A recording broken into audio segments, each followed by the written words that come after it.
বন্ধুর ফোনে কল দিলে কল যায় না, বন্ধু আমার ফোনে কল দিলেও কল আসে না।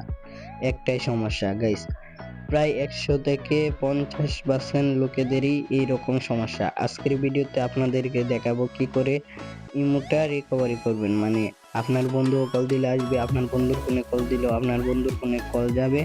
সিম্পলি ভাবে আজকে সেটাই দেখাই দিব। হ্যালো গাইস, আসসালামু আলাইকুম। কি অবস্থা তোমাদের সকলের? আশা করি তোমরা সকলে ভালো আছো। আমি আরো একটা নতুন ভিডিও নিয়ে আসছি ইটস নাদিম গেমার চ্যানেলে। তো আজকের ভিডিওটা কি টপিকের হয়তো বুঝে গেছো। তো গাইস বেশি কথা না বলে এখনই তোমাদেরকে দেখাই দেই কিভাবে তোমরা ইমোটা রিকভারি করবা।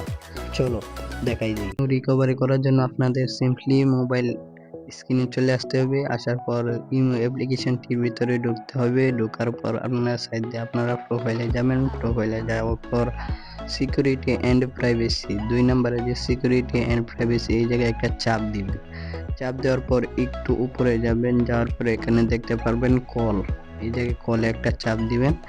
চাপ দেওয়ার পর এই যে এই জায়গায় দেখতে পারবেন একটা হচ্ছে 3টা অপশন আছে। 3টা অপশনের মধ্যে আপনারা সিম্পলি ভাবে উপরের অপশনে চাপ দিবেন। উপরের অপশনে চাপ দেওয়ার পর দেখতে পারবেন নেভার এলাও, মানে আপনার এভরিওয়ান মানে আপনাকে এখন থেকে যে কল দিবে সিম্পলি ভাবে আপনার ফোনে কল আসবে এবং আপনি যার কাছে কল দিবেন সিম্পলি ভাবে ওর কাছেও আপনার কল যাবে, নয়তো কিন্তু যাবে না।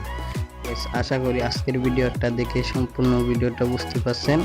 বুঝতে পারলে আজকের এই ভিডিওটাই সিম্পলি ভাবে একটা ছোট্ট করে একটা লাইক দিবেন। আর আজকের ভিডিওটা কেমন লাগছে অবশ্যই কমেন্ট বক্সে জানাই দিবেন। আর চ্যানেলে নতুন হয়ে থাকলে চ্যানেলটি সাবস্ক্রাইব করতে বলবেন না। টাটা, আল্লাহ হাফেজ, বাই বাই। পরবর্তী ভিডিওতে দেখা হবে।